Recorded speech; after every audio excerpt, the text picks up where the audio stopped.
The Fox City SCORE chapter and WHBY are pleased to bring you Biz Talk, a chance for you to hear from entrepreneurs and professionals as they share their experiences from starting to sustaining growth. Learn the skills needed for your business to be successful. If you missed anything, you can catch the Biz Talk podcast at biztalkwithscore.com. And now from the Myron Construction Studio, it's Biz Talk on WHBY.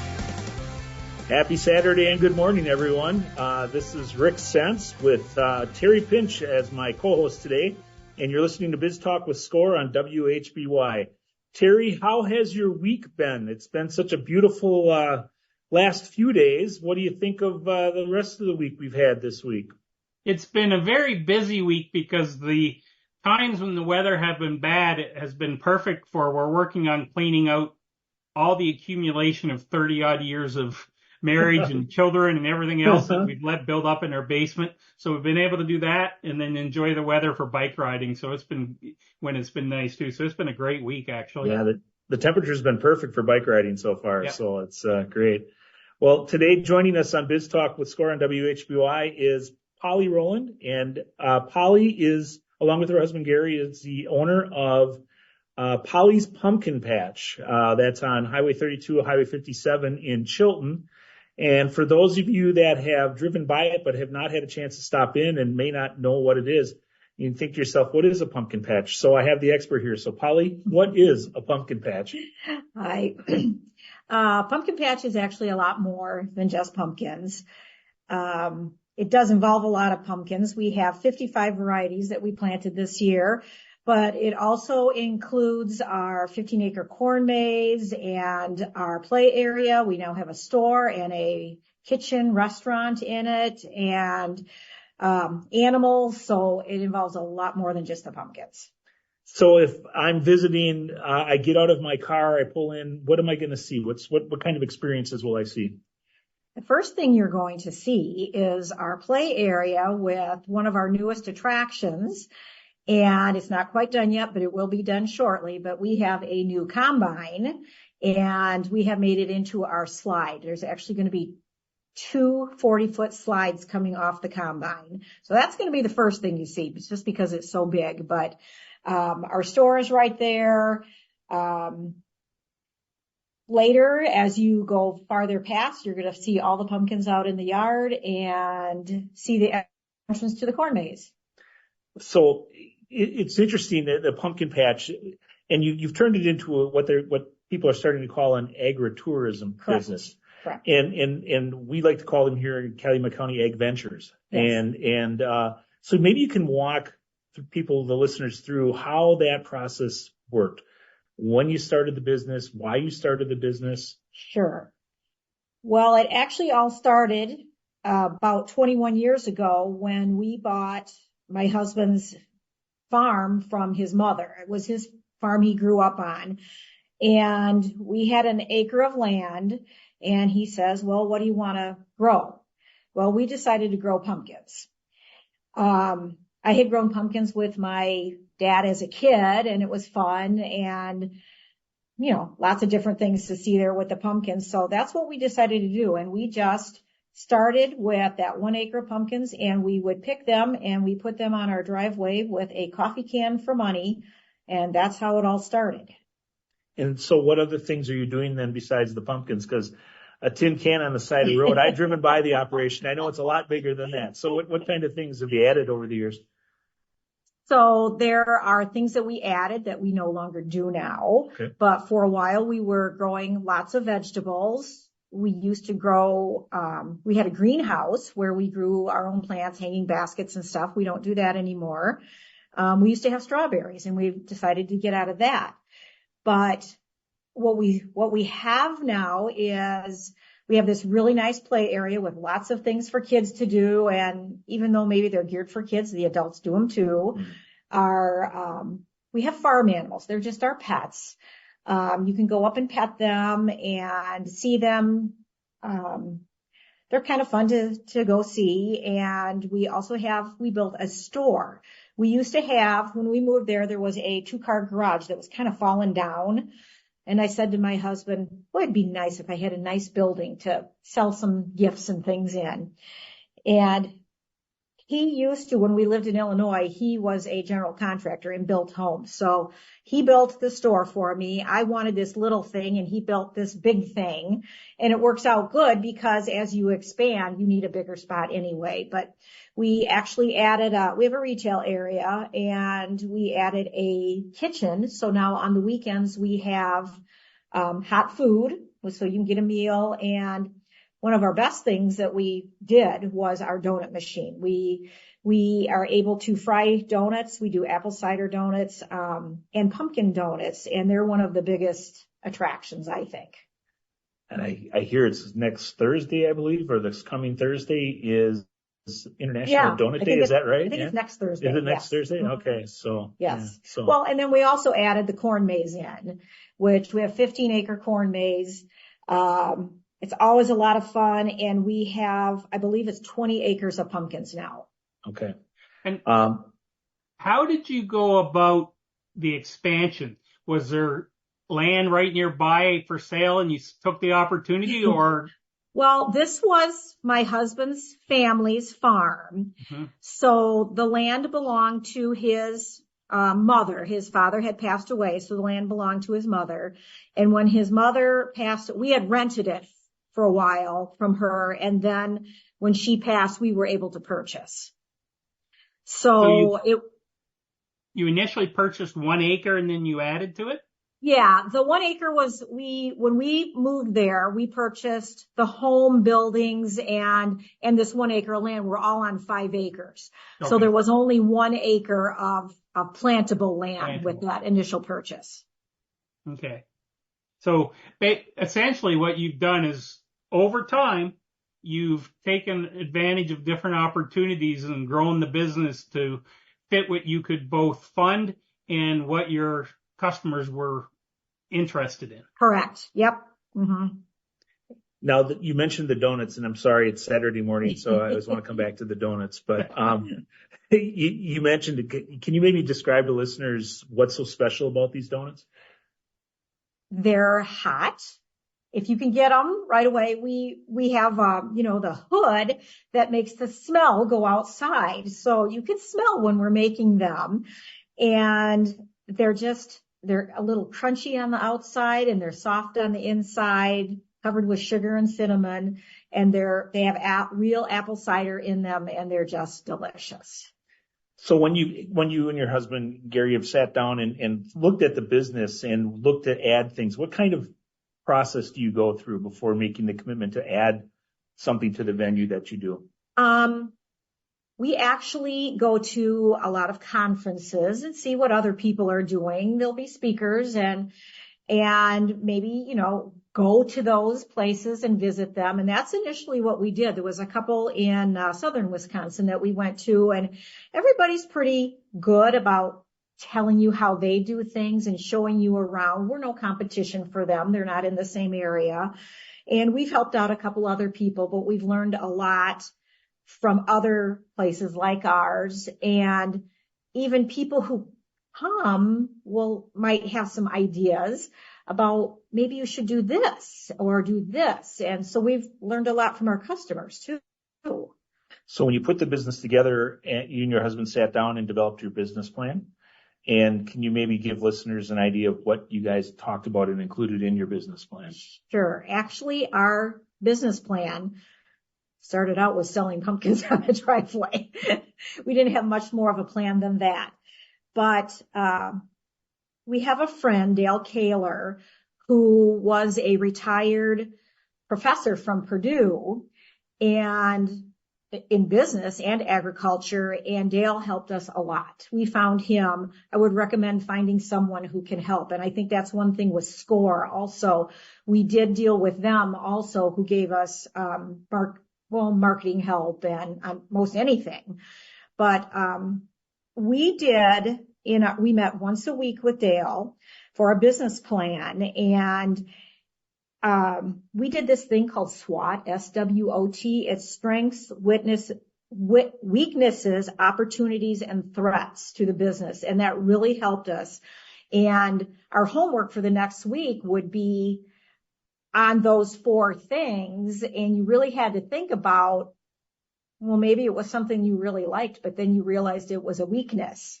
So that really helped. And like I said, we met once a week for like 6 months, and it really helped us to develop the business plan.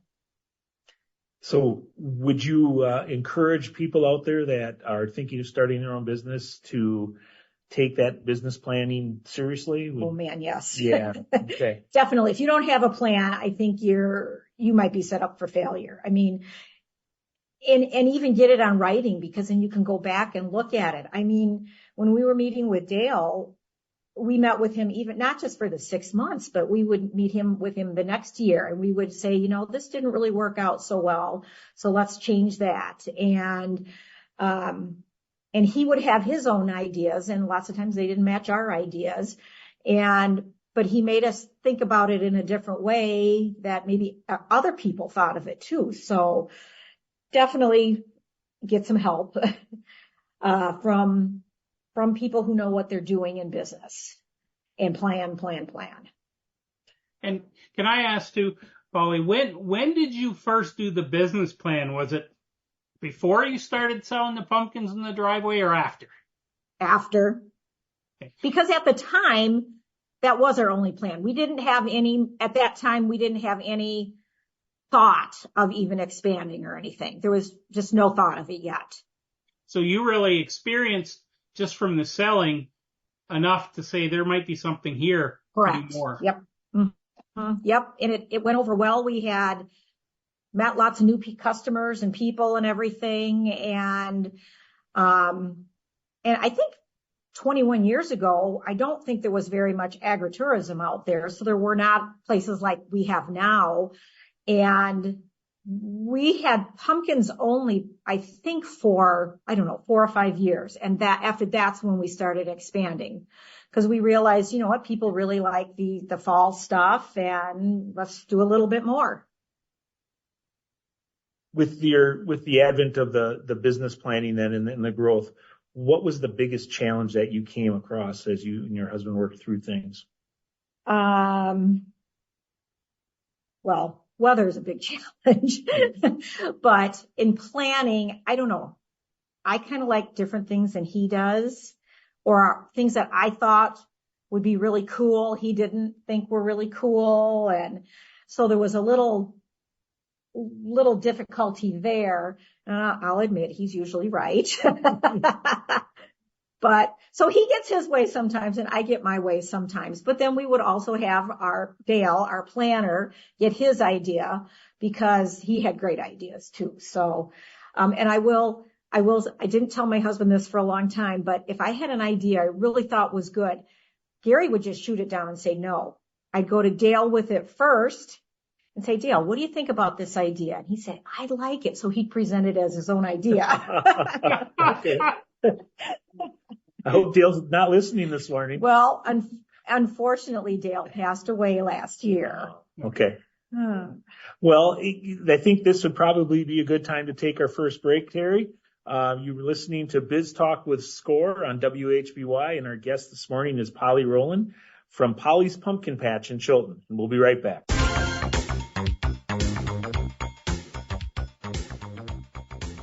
Welcome back to Biz Talk on WHBY Radio.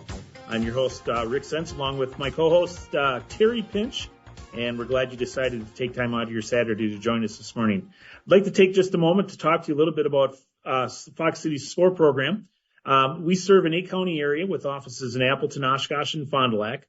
We have about 45 volunteer mentors, each an expert in their field and offering entrepreneurs no-cost and confidential mentoring.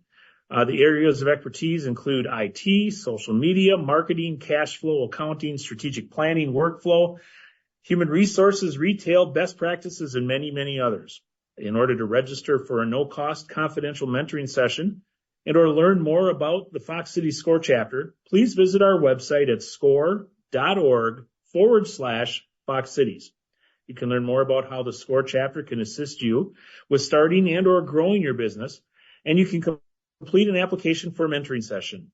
Simply complete the online form and submit it to SCORE. Within a few days, a SCORE mentor will be contacting you to set up a meeting. Remember, SCORE is no cost and offers experts who can offer you assistance in many different areas. To get started, visit our website at score.org/Fox Cities. And to support small business people, Fox City SCORE is always looking for new mentors. If you have experience that you would like to share with others, we'd love to talk to you. We welcome volunteers with experience in all aspects of business. Small business owners need your help, and your experience can make a real difference to their success. Go to score.org/Fox Cities, click on the volunteer button, and fill out the short application. And we'll get back to you to explain more. Thanks again for joining us on Biz Talk, and now back to Terry. Polly, as we turn back to you, one of the obvious activities with the agritourism type of businesses now are events. So how did you first come about adding events to your business, and what are some of the events that you do have? Well, anything we add, we just want to make sure it's fun and fun for everybody. We don't want something that maybe only half the people are going to enjoy. But we did add in a sunflower field, I think 3 years ago, and that has gone over very, very well. And last year, with no rain, the opposite of this year, our sunflower field was, it didn't germinate. So we didn't have any sunflowers, and it was a lot of people were very disappointed. So, and it's kind of nice to know that so many people were looking forward to coming. But this year we actually have 2 sunflower fields. So we're going to have one that was planted a little earlier, one a little later, just to make it go a little longer so more people can come and enjoy it. And this year we added in a craft show. That'll be in September. We are going to have WATA, Wisconsin Ag Tourism Association. They will be there to kick off Ag Tourism Month or season. That's going to be in September right after we open. But pretty much when we add things in, we just want to make sure it's something that everybody's going to enjoy.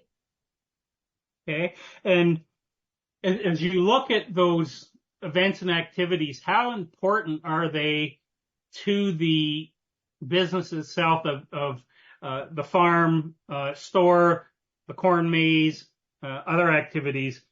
Are the events real drivers for the business too?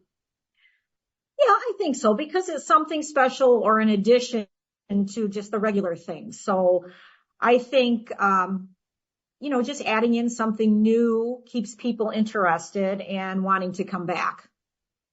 And if you step away for a second, look at the farm store, putting that in place, how did you find vendors to help you sell products at the farm store?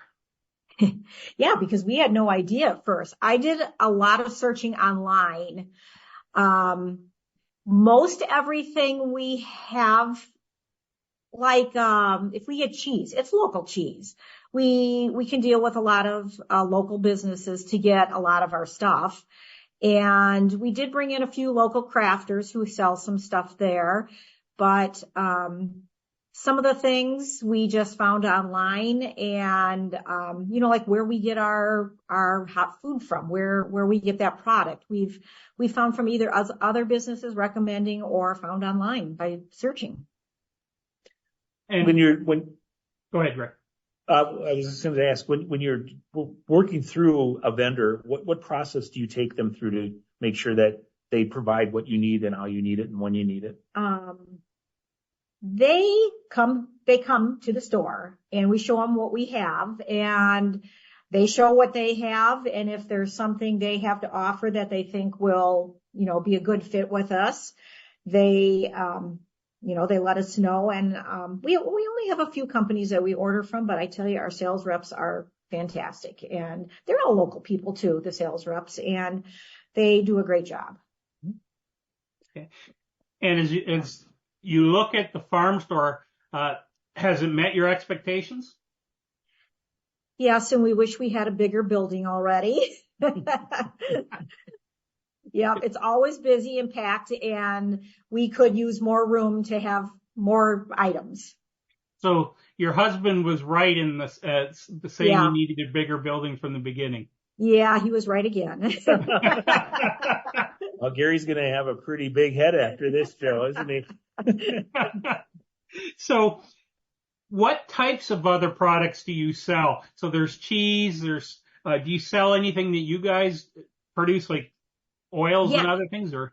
Well, actually, we are a licensed canning facility, and I can my own dill pickles and beets. And I only do those 2 items because it's just me. I'm not able to do jams and jellies. It's a whole nother license and stuff. But, we sell so much of them and they're so good that I grow the beets and the pickles and the cucumbers, and, I can as many as I can, and they're always sold out before the end of the season. And, other local products, we have, local honey. We have bees on our property. Maple syrup from Door County, and, we have some what's called bulk food. You get it in big boxes and then repackage it into small packages. That has gone over very well. And we ask our kids that work for us, what do you guys like? And so they tell us what they like, and that's what we go with.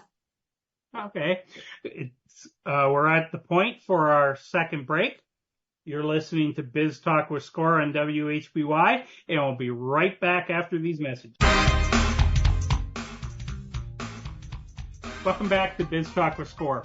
We're talking to Polly Rolland, owner of Polly's Pumpkin Patch. But before we get back to Polly, I've got a couple of courses to mention to you for an education update. If you go to the Score website at score.org/Fox Cities, you'll see a tab near the top called Workshops and Events. And if you go in there, there are literally hundreds and hundreds of different webinars, both live and recorded, that you can participate in, and most of them are free. There's 2 I want to mention specifically that are being offered by the Central region, which is the region we're in right now, but there's 2 coming up I thought I'd mention. The first one is on June 5th, and it's called Nonprofit Basics. So if people are thinking about starting a nonprofit, it's a little bit different than a for-profit. There's some things you have to do differently, and this webinar will walk you through it.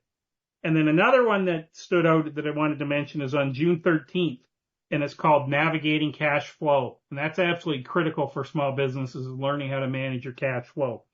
Both of those are 1-hour events online, so you can watch the webinar and participate in the comfort of your own home, but good opportunities. And if you go to that SCORE website, again, score.org/Fox Cities, go into the workshops and you'll find something on just about every different type of seminar you want. If you click on national events, you'll get fewer larger events. But if you go local, there's some from all across the United States. And on some days, there's 30, 40, 50 events going on across the U.S. that you can participate in, mostly online. So again, that's the SCORE education update, and it's score.org/Fox Cities, workshops and events. All right. Listeners, one of the things that Polly's is known for is her corn mazes. And I was wondering if you could just walk listeners through that process. How does a corn maze come about? Sure. We have a 15-acre corn maze, and we have to come up with a theme. What is going to be pictured in the corn maze? And we just like it to be fun. We don't want to do anything political. We don't want things that half the people might not like. So we always want it fun. And especially for kids, we have a part of it is easier and a part of it is harder. And we do hire a company to help with the design after we come up with the idea. We keep in touch with them, and they come and cut it in after it's starting to grow. So anywhere from 3 inches to a foot is when they cut it. And they do it with a GPS. And he has told us that it's accurate to within, I think he said, 1 inch. And it may take him all day. Could take him 16 hours to get it all done. But actually, when we're planting it, it's planted 2 ways, north and south and east and west. And then there's no rows. So it's all full. And the corn is cut off at the ground, and corn does grow back. So we have to keep after it with rototiller, and the paths are the same width as our rototiller, so we have to take the rototiller through there. And it's a little harder if we're not quite as accurate as he is. But you have to keep the weeds down. If, like right now, there's low spots that are sitting in water. So if those seeds rot, we have to go back out there and plant some more seeds as soon as we can. So we're really watching that. We've been going out a couple times a day and checking the ponds that are out there and stuff. But, there's always something to do. We bought our own drone, and we can take our pictures of it and get those on our website and Facebook and stuff. But the corn maze is fun. Do you use the drone during the year, during the growing season, to see how it's looking, or does that? Yeah. Yeah, and we do that for the pumpkins too. Okay. Or any of our crops. Okay. But and we even, our dog was lost once, and we had to put it up. And she was in the corn maze. She was old. Okay. And we found her, and she was just walking down the path. So the drone comes in handy. So drone technology is a good thing at Polly's. That's good to hear. Okay. So you've had different designs in the past years. I know last year you had something acknowledging your 20th anniversary, excuse me, for 20 years, your 20th year in business. And then now this year, what do you have on the event horizon for the maze? We're really excited about it. I do have the picture of the design on our Facebook page right now, but we were contacted by Packers staff who are working with the NFL draft for next year, and they came to visit us, and they did choose us as one of the farms that they're going to kind of partner with to promote agriculture. And so they have given us permission to use the NFL draft logo for 2025 in our corn maze. And to make it a little funner, we have two animals. I think it's a pig and a goat who are tossing the football back and forth across the top of the logo. And there's a little barn and a windmill. And down at the bottom, we put, "Make Polly's your number one pick." Okay. So this is an opportunity for those people out there to figure out the NFL draft. Mm-hmm. Yeah, sorry for the bad pun there, but okay. So that process with the Packers, can you maybe explain some of the things that you had to go through with them in order to get the licensing in place to make this work? Well, it's actually, they contacted us. They're trying to promote, with the draft, they're trying to promote agriculture in Wisconsin, and they had contacted the Farm Bureau and asked who they would recommend that might be a good fit with them. So the Farm Bureau did recommend us. So they contacted us, and two of the ladies that work for the Packers came during the season last year and talked to us and explained what they were doing. And we decided, let's go ahead and do it. And they gave us permission to use the NFL logo. And they want to know everything we're doing with it. They wanted to know what our design looked like, and they've approved it. And later, when the corn maze is up, they are going to send a film crew out and with their drone and film it. And I hope they are promoting it very well. So it's safe to say that what you've learned is that if you want to market something and you want to have a flavor and a feel, you really want to be careful of what the rules are surrounding some of the things you think you'd want to incorporate. Sure. Because there's some things that you have to comply with the Packers. Yeah, definitely. And that goes for anything. I mean, if you wanted to use a movie logo or name, you have to get permission. So we actually don't do that too much, but we have done 4-H and there's a couple other ones, but the local companies, has said, yes, definitely go ahead and you can use those logos. Mm-hmm. So how did you find working with the Packers? Was it very easy to get everything done? These two ladies were just wonderful. Two young ladies, and they're I don't know if boss is the right word, but someone over them. It's all by email and phone. And if we have a question about, hey, could we do this? We just call them up and get on the call with them, and they'll say yes or no. And so ours is, we only have permission for that logo, the draft logo. We don't have permission to do anything Packer wise. It's just the logo and the draft. And how are you planning to advertise that as you get into the fall? Okay, we can use that. We can use it for all of our advertising. We do a lot on Facebook. We have a lot of followers. I think we're at 17,000 on Facebook right now. And, pretty much that's well, it's not mainly. We do TV advertising too, but, this year probably a little bit less advertising on TV.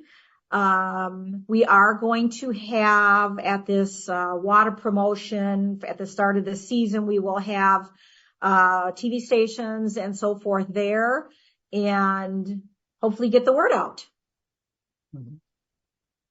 Do you anticipate the media coverage being more than just local media? Do you think you'll get people from outside of the area covering? I think they're going to have somebody from Madison come too. Okay. I don't know about like out of state or anything, but I do think with the Packers filming and stuff, I'm hoping that our Maze makes it on a Packers game and everybody watching will see it. Okay.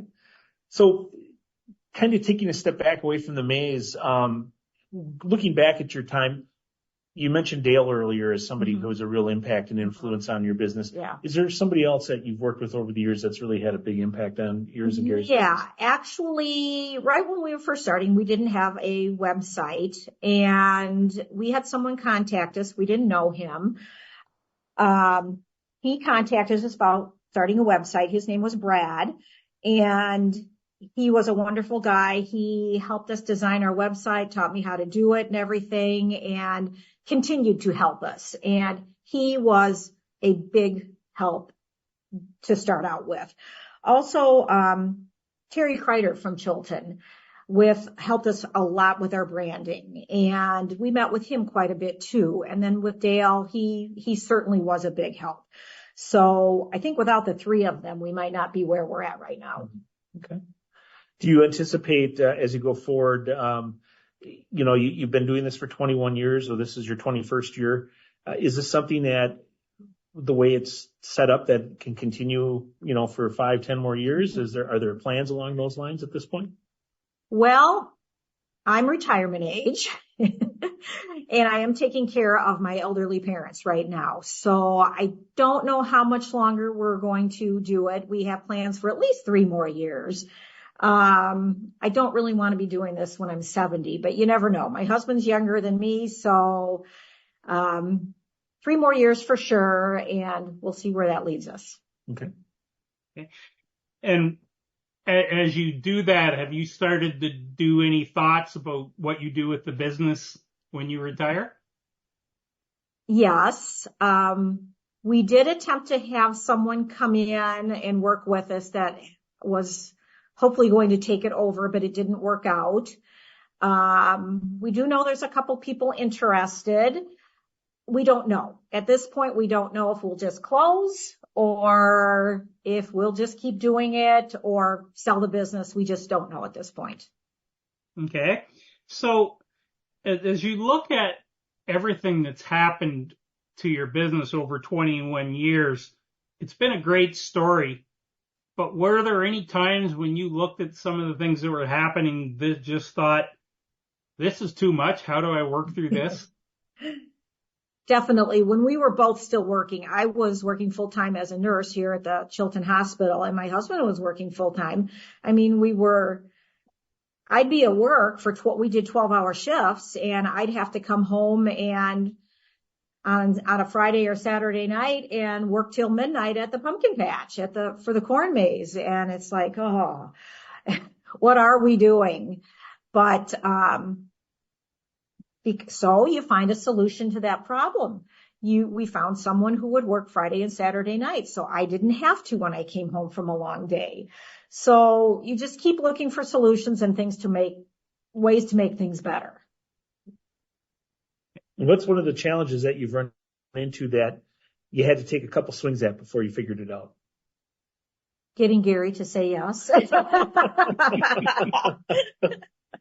No, but even like, new attractions. We had a few attractions that on the weekends you would see that there was never anybody there or people weren't using that attraction. So it's like, okay, let's get rid of this one and let's put a new one in. So, I think with the play area, we really tried to add something new every year. And for the last couple of years, we haven't. And it's like, come on, we got to keep people interested and let's get something new. And we had seen that a few places have combines, and we've looked for a combine for a couple of years, a used one that wasn't going to break the bank. And we found one, and I think it's going to be really fun. I think people are really going to like it. And is it Packer colored too?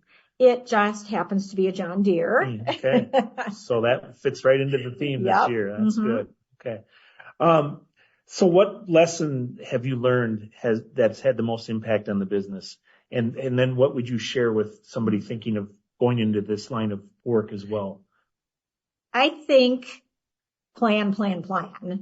And I think for us, start out slow. Don't jump into a million things at once.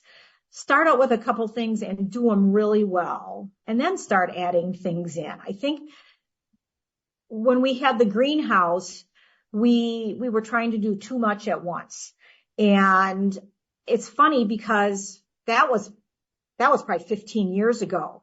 Well, 15 years ago, there weren't a lot of people interested in getting homegrown vegetables and stuff.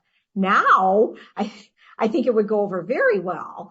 But I think just really plan and see what people want, especially see what people want, and do a lot of research, and don't just jump into it. Get a lot done before you even actually start. Okay. So as you look at your business and all the different things you've tried and where it is today, what would you say the future looks like for over the next 3 years? Mm-hmm. What type of things can you see happening within the business now? Maybe adding a few more attractions. We have some animals. They're just our farm animals, and I'd kind of like to add a few more, because they go over real well. And part of that problem is they are our farm animals. We take care of them year round, and we have to make sure we have an area, where they can be in the winter and everything. And maybe doing a little bit more events coming up in the next couple of years, and just improving what we're doing. So I guess the one question that pops to mind as we talk about this is, what are your winters like when everything's shut for you? Everybody says, I bet you just sit down and relax. Well, our first week after we close is all spent putting everything away, taking all the signs down, breaking everything down. And then we sit down and relax, but not for very long because there's just so much planning. We have to figure out the corn maze design. We have to order seeds. There's just work on equipment. If anything maybe is broken, or if it just needs to be painted or oiled or greased. I mean, there's stuff we work on all winter long. So, there's downtime, and with my parents, I have to have time for them too. But like you were inside cleaning this last week. Well, yeah, so was I. And, there's always stuff to get ready, and you can I have already met with my 2 sales reps from my 2 companies that I use on new things that we can get, and checking on prices. And boy, this went up this much and this went up this much. And, we're keeping our prices the same, and we actually don't charge admission to our place. There's no admission fee. It's each thing that you do. Like if you want to go in the corn maze, there's a price for that. And if you want to go on a wagon ride, there's a price for that. But you can go and play in the play area with no fee, and you can come and buy pumpkins. There's no admission fee. So a lot of people like that. Oh, that's really good. And I'm assuming that when you were able to go to conferences, it was the winter when you did those as well. Yeah, and a lot of the conferences are scheduled at that time of year because everybody who comes to them is busy in the summer and fall. Yeah. So it works great. Good time to get away. Okay. And have you found that there are more people in the area starting up these agri-tour type of businesses? Yeah, I think so. There's a few right in our own area, but you do see them popping up all over the state and all over the United States. And I think they go over well. We have the best corn maze in the state, I think, but we have a lot of people who go to every corn maze they can. There's a couple ladies, they're retired ladies. I'm not exactly sure where they live, but I want to say it's around Madison, but I'm not sure. But they come to our corn maze every year. They find every single checkpoint, and they do it in record time because they know what they're doing. But they told us they make it's their fall thing. They go to every single corn maze they can. So even if you're going to one, you can go to all of them. All right. We're at the point for our last break. You're listening to Biz Talk with Score on WHBY, and we'll be right back after this. Welcome back to Biz Talk. I would like to thank the sponsors and donors who bring Biz Talk with Score to you each weekend. We couldn't present Biz Talk without their generous support. Thank you to Hailing & Associates. Hailing & Associates helps small businesses and individuals not just prepare tax returns, but plan for taxes, thereby helping you minimize your taxes for this year and beyond. Hailing & Associates, personal connection, positive results. A special thank you to the Business News for promoting our program in the biweekly business newspaper serving Northeast Wisconsin. If you aren't already subscribing to the Business News, you should. The paper is delivered biweekly and contains relevant and useful information about the business community in Northeast Wisconsin. We would also like to recognize the David L. and Rita E. Nelson Fund within the Community Foundation for the Fox Valley region for their generous donation of support of Biz Talk and Fox City Score. And that will turn back to Polly. And Polly, could you let our listeners know how they can find the pumpkin patch and contact you online, that sort of thing too? Sure. We are on Highway 5732, just on the north edge of Chilton. And I have a Facebook page, Polly's Pumpkin Patch. On our website, it's pollyspunpkinpatch.com, and there is a contact us page. You can contact us through that or on Messenger on Facebook. All right. Polly, I'm going to kind of throw one at you here. If you could have the opportunity at your current age to go back and talk to the younger version of you before all this started, what advice would you give young Polly? I would say try not to do everything yourself because it just kills you. Get help, hire help, bring other people in, but try not to do it all yourself because it just takes too much out of you. And what's the one thing or two or three things that have brought you the most joy in doing what you do? I really like the animals. I really like taking care of them, and it's fun. So who wants to do something that you don't like? So it's fun, and it's fun to watch everybody having fun. And it's really nice. One thing we started doing last year at our business is Gary and I started walking around while people were there and thanking them for coming and asking them what they liked the best. And everybody would just say, "Oh, thanks for doing this. We have so much fun. We've come every year." And that makes you feel really good. So it was a good thing to start doing. And you must have had many, many times the opportunity to interact with young children. What kind of reactions do you get from the young kids that come and visit? Oh, some of them are just hilarious, especially when they're looking at the cows and the smell isn't the best. But they're just fun. And, some of them have never seen a cow or a pig before. So it's just fun to see them having fun. And I take pictures of school groups when they come, and sometimes I have them just turn around and I take a picture of their back. and they think that's just the funniest thing ever. So just try to do stuff fun with them and have a good time yourself. So if you could maybe just run down a couple things in the last few seconds we have left here. The cost to go, how much time should someone budget? What kind of clothing should they wear to your place? So like I said, there's no general admission fee, but if you want to go in the corn maze, it's $9 a person. 3 and under are free. And the wagon ride takes you to the pumpkin patch. Now, our pumpkin patch is a mile away, so you can't really walk there. I think that was $3. I'm not sure of that, but it does take you out to the pumpkin patch. We have corn cannons that you do pay a few dollars for, and a new attraction this year is going to be a 9-hole mini golf, which will be $5 a person. All the other attractions are free. Okay. Yeah, that's some great offerings there and an opportunity for a family outing we hope everybody will take advantage of. Thank you, Polly, for being on the show. It was really good to hear about you and the success you had in attracting the NFL to your corn maze. Thank you very much, Terry. Okay. So thank you to our listeners. You've been listening to Biz Talk with Score and WHBY. If you want to listen to our previous shows from the last 6 years or so and hear this one again in a few weeks, they will be on our site at biztalkwithscore.com. We really do appreciate all of you coming in and listening. There's some great business stories. You heard another one today here in Northeast Wisconsin. So have a great weekend, everybody. Bye.